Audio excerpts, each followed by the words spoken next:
Sir, ನಟ ಕಮಲ ಹಾಸನ್ ಅವರ ಒಂದು ಹೇಳಿಕೆ ಬಹಳಷ್ಟು ಚರ್ಚೆಗಳು ಆಗ್ತಾ ಇದೆ. ಕೇಳಕ್ಕೆ ಬಂದಿದ್ದೀರಾ? ಒಂದ್ ಕಡೆ ಅವರು ಕ್ಷಮೆ ಕೇಳೋದಿಲ್ಲ ಅನ್ನುವಂಥದ್ದು, ಇನ್ನೊಂದ್ ಕಡೆ ಕನ್ನಡದಲ್ಲಿ ಈ ಬಗ್ಗೆ ಕ್ಷಮೆ ಕೇಳಲೇಬೇಕು ಅಂತ ಒತ್ತಾಯ ಕೂಡ ಆಗ್ತಾ ಇದೆ. ಆಕ್ಟರ್ ಆಗಿ ಈ ರೀತಿ ಭಾಷೆಯ ಬಗ್ಗೆ ಅವಹೇಳನಕಾರಿಯಾಗಿ ಮಾತಾಡೋದು ಎಷ್ಟು ಮಟ್ಟಿಗೆ ಸರಿ? ಗೊತ್ತಿಲ್ಲ, ಅದನ್ನು ಅವಹೇಳನಕಾರಿ ಅಂತ ನಾವು ಅಂದ್ಕೊಂಡ್ರೆ ಅಂದ್ಕೊಂಡಂಗೆ. ಯಾಕಂದರೆ ತುಂಬ ತಿಳಿದಂಥ ಮನುಷ್ಯ ಏನೋ ಒಂದು ಹೇಳ್ತಾ ಇದ್ದಾರೆ ಅಂದರೆ ಏನೋ ಒಂದು ಅರ್ಥ ಇರಬೇಕು. ಕೇಳಬೇಕು, ಅದನ್ನು ಪ್ರಶ್ನೆ ಕೇಳಿ ಏನು ಅಂತ ಕ್ಲಿಯರ್ ಮಾಡ್ಕೊಳ್ಳೋದು ನಮಗೆ ಬಿಟ್ಟಿದ್ದು, ಅಥವಾ ನಮ್ಮ ಹಕ್ಕು, ಅದನ್ನು ಕೇಳ್ಕೋಬೋದು. ಹಂಗಂತ ಅಂದ್ಬಿಟ್ಟು ಅದನ್ನು ಅಷ್ಟೊಂದು ಭಾವುಕವಾಗಿ ನೋಡೋ ಅವಶ್ಯಕತೆ ಇಲ್ಲ ಅಂತ ನನಗೆ ಅನಿಸುತ್ತೆ. ಯಾಕಂದರೆ ಎಲ್ಲ ಭಾಷೆಗಳು ಎಲ್ಲಿಂದನೂ ಹೊಟ್ಟು ಬಂದಿರ್ತವೆ. ಸೊ ಹಂಗಂತ ಅಂದ್ಬಿಟ್ಟು ಒಂದು ಭಾಷೆ ಮೇಲೂ ಒಂದು ಭಾಷೆ ಕೀಳು ಅಂತ ಆಗ್ಬಿಡಲ್ವಲ್ಲ. ಕನ್ನಡವೂ ಎಲ್ಲಿಂದನೂ ಹೊಟ್ಟು ಬಂದಿದೆ, ತಮಿಳು ಎಲ್ಲಿಂದನೂ ಹೊಟ್ಟು ಬಂದಿದೆ.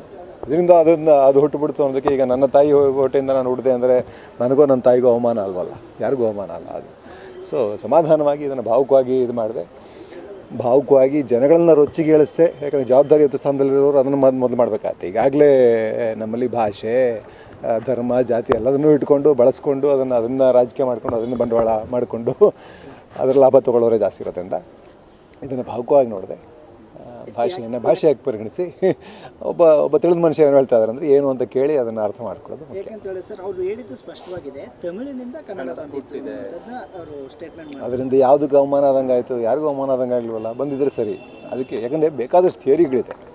ಒಂದೊಂದು ಭಾಷೆನೂ ಎಲ್ಲಿಂದ ಬಂತು ಅಂತ ಯಾವುದೂ ನಿಮಗೆ ನಿಖರವಾದ ಮಾಹಿತಿಗಳೆಲ್ಲೂ ಸಿಕ್ಕೋದಿಲ್ಲ. ಇದು ಸಂಶೋಧನೆಗಳು ಇನ್ನೂ ನಡೀತಾನೆ ಇವೆ, ಎಲ್ಲಿಂದ ಬಂತು ಅಂತ ಅಂದ್ಬಿಟ್ಟು. ಸೊ ಒಂದು ಭಾಷೆಯಿಂದ ಇನ್ನೊಂದು ಭಾಷೆ ಬಂತು ಅಂದರೆ ಅವಮಾನ ಅಂತ ಯಾಕೆ ಅನ್ಕೋಬೇಕು ನಾವು? ಯಾಕಂದರೆ ಕನ್ನಡಕ್ಕೆ ಇತಿಹಾಸ ದೊಡ್ಡದಿದೆ ತಮಿಳಿಗಿಂತ ಏನೋ ಅಲ್ಲ. ಅದರಲ್ಲಿ ಏನು ಪೈಪೋಟಿ ಏನಿದೆ? ಯಾರ ಜೊತೆ ಪೈಪೋಟಿ ಹೇಳ್ತಿದ್ವಿ ನಾವು? ಪೈಪೋಟಿ ಇಲ್ಲಿಲ್ಲ. ಭಾಷೆಗಳು ಎಲ್ಲ ಭಾಷೆಗಳು ಇರ್ತವೆ. ಹಂಗಂತ ಅಂದ್ಬಿಟ್ಟು ಒಂದು ಭಾಷೆಗೆ ಪ್ರಾಮುಖ್ಯತೆ ಕಡಿಮೆ ಆಗಿಬಿಡುತ್ತೆ ಅನ್ನೋದಿಲ್ವಲ್ಲ. ಏನೇನೋ ಬಂದಿರ್ಬೋದು, ಅದು ಒಂದು ಥಿಯರಿ ಇರ್ಬೋದು. ಇದ್ರೆ ಈಗ ಅವ್ರ ಥಿಯರಿ ಏನಿದೆ ಅಂತ ತಿಳ್ಕೊಳ್ಳೋಣ ಅಷ್ಟೇ. ಸರ್, ಈಗ ಯಾಕಂತ ಹೇಳಿದ್ರೆ ಅವರ ಚಿತ್ರವನ್ನು ಅವರು ಕ್ಷಮೆ ಕೇಳೋ ತನಕ ನಾವು ಬ್ಯಾನ್ ಮಾಡ್ತೀವಿ, ಕನ್ನಡದಲ್ಲಿ ಬಿಡುಗಡೆ ಆಗೋಕ್ಕೆ ಅವಕಾಶ ಕೊಡೋದಿಲ್ಲ ಅನ್ನುವಂಥ ಆಗ್ರಹ ಕೂಡ ಗೊತ್ತಿಲ್ಲ.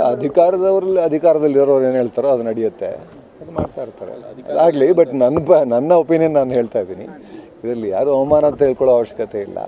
ಅವರೊಂದು ಥಿಯರಿ ಹೇಳ್ತಾ ಇದ್ದಾರೆ ಅಂದರೆ ಆ ಥಿಯರಿ ಹಿಂದಿನ ತರ್ಕ ಏನು ಅಂತ ತಿಳ್ಕೊಳ್ಳೋ ಅವಶ್ಯಕತೆ ಇದೆ ಅಷ್ಟೇ.